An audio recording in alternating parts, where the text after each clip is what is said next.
Congress government ఏదైతే Telangana rising global summit 2025 లో 34 కంపెనీలు ఎంఓయూలు కుదుర్చుకున్నాయి. 2.43 వరకు ఇంకెక్కువగానే పెట్టుబడులు రాబోతున్నాయని చెప్పేసి అంటున్నారు. కాబట్టి సో ఏమనుకుంటున్నారు? అనుకున్న దానికి మించి మేము సక్సెస్ అయిందని చెప్పేసి వాళ్ళు అంటున్నారు వన్ డేలోనే. ఇప్పుడు అందరికి నమస్కారం. నాతోటి డిబేట్ లో పాల్గొంటున్న పెద్దలకు అందరికి, జీ తెలుగు ప్రేక్షకులకు. గ్లోబల్ సబ్మిట్ అని అన్నారు. ఎవరు గ్లోబల్ నుంచి వచ్చారు? ఈ ప్రపంచంలో దేశంలో నుంచి ఎవరు వచ్చారో చెప్పాల్సిన అవసరం కాంగ్రెస్ పార్టీ పెద్దలకు ఉన్నది. ఇక్కడ వాళ్ళని ఏదో తిప్పి ఒక నాగార్జున లాంటి వాళ్ళని ఆయన ఏదైతే కన్వెన్షన్ కూలగొట్టిర్రో, ఆయనని అవమానపరిచిర్రో, ఆయనకు మళ్ళీ సారీ చెప్పిర్రో, ఆయనని ఏదో మజ్జిగ చేసుకోవడానికి, ఆయనకి ఏదో తైలాలు అందించడానికి పెట్టిన సమ్మిట్ తప్ప అది గ్లోబల్ సమ్మిట్ కాదు. అది ప్రజలకు ఉపయోగపడేది కూడా ఎక్కడ లేదు. ఎక్కడన్నా నాగార్జున కోసం సమ్మిట్ పెట్టారని చెప్పేసి అంటున్నారా రామూర్తి గారు? 100% అది అంటే కనపడేది కాదు. ఎప్పుడు నిన్న నాకు శివకుమార్ గారికి సబ్మిషన్ ఉందంట నాగార్జున కోసం సబ్మిట్ అని అంటే. ఒక్క నిమిషం ఆగండి. శివకుమార్ గారు ఏంటండి సబ్మిట్ తెలంగాణ కోసం కాకుండా నాగార్జున కోసం పెట్టారని ఎందుకు చెప్పలేదు ముందే? అదే చెప్తున్నా రామూర్తి గారు, ఒక్కసారి ఆయన మాటని సరి చేసుకోవాలి. ఎందుకంటే ఇంత పెద్ద సబ్మిట్ చేసి నాగార్జున గురించే ఈ రోజు రైజింగ్ తెలంగాణ గ్లోబల్ సమ్మిట్ పెట్టడం ఇది హాస్యాస్పదము.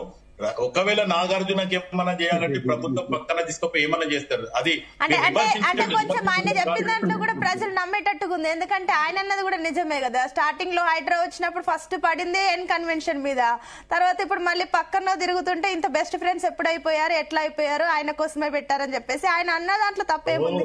సునీత గారు, రాజకీయంలో శాశ్వత శత్రులు శాశ్వత మిత్రులు ఉన్నారు అనేది పెద్దలు చాలా మంది చెప్పడం జరిగింది గతం నుంచి. ఇది కేసీఆర్ నుంచి నాగార్జున గారికి రాజకీయం ఉంటుంది. నాగార్జున గారికి రాజకీయం ఉంటుంది. రాజకీయ పార్టీ నాయకుడు మీరు గ్లోబల్ సమిట్ గురించి మాట్లాడిన తర్వాత నాగార్జున మాట్లాడండి. నా మాట వినండి. ఫిలిం ఇండస్ట్రీ ఒక మిగతా వాళ్ళు కూడా వచ్చిండ్రు, కానీ నాగార్జున ఒక్కడే రాలేదు అక్కడ. అయితే శివకుమార్ గారు ఒక నిమిషం ఆగండి. రామూర్తి గారు మీ పాయింట్ చెప్పండి. రైజింగ్ తెలంగాణ అంటే ఎక్కడ రైజ్ అయింది, ఏ విషయంలో రైజ్ అయింది, ఏ విషయంలో వీళ్ళు తెలంగాణ కేసీఆర్ గారి కంటే గొప్పగా చేసిన గొప్పని చెప్పాలండి. ఈ 2 సంవత్సరాలలో కేసీఆర్ గారి కంటే ఒక్కటైనా 2,05,000 కోట్ల రూపాయలు అప్పు తెచ్చారు 2 సంవత్సరాలలో. ఏం చేశారు? ఒక ప్రాజెక్టు కట్టారా? ఓ నీళ్లు ఇచ్చిండ్రా? లేదా ఒక కంపెనీలు తెచ్చారా? లేదా కేటీఆర్ గారు తెచ్చినట్టు ఇంటర్నేషనల్ లెవెల్లో ఉన్న ఒక గూగుల్ లాంటి, అమెజాన్ లాంటి గొప్ప గొప్ప కంపెనీలు ఏమైనా తెచ్చారా? ఎక్కడ తెచ్చారు? ఫ్యూచర్ లేని దానికి ఫ్యూచర్ సిటీ ఈయనకే ఫ్యూచర్ లేదు. ఈయన పదవి ఎన్ని రోజులు ఉంటుందో తెలియదు. దీనికి ఫ్యూచర్ సిటీ ఎట్లా వస్తుంది? ఫ్యూచర్ సిటీ అని ఎట్లా పెడతారు? నీకే ఫ్యూచర్ లేదు, నీ పదవే శాశ్వతం లేదు, తెలియదు నీకు. నువ్వు ఫ్యూచర్ సిటీ అని మొత్తం ఉన్నదాన్ని అంత ఆగం చేసుడు. 116 మంది పిల్లలు చచ్చిపోతే రైజింగ్ తెలంగాణ హాస్టళ్లలో అన్నం లేక, లేదా సరైన వసతులు లేక పిల్లలు దాదాపు 116 మంది పిల్లలు చనిపోయారు. అదే రైజింగ్ తెలంగాణ అంటే. రైజింగ్ తెలంగాణ అంటే ఏం రైజింగ్ అయింది?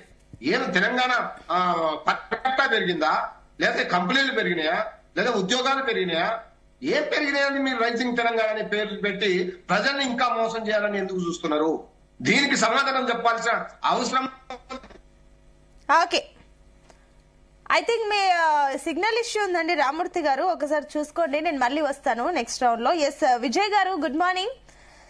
సో సాధారణంగా ఏదైతే ఎంఓయూలు కుదుర్చుకుంటారు, సరే ఈ సమ్మిట్లు జరిగినప్పుడు ఆ విజన్ 2047 దిశగా తెలంగాణ గవర్నమెంట్ వెళ్తుంది, మంచి విషయమే, దాన్ని ఎంకరేజ్ చేయాలి. ఒక గోల్ అనేది ఉండడం మంచిదే.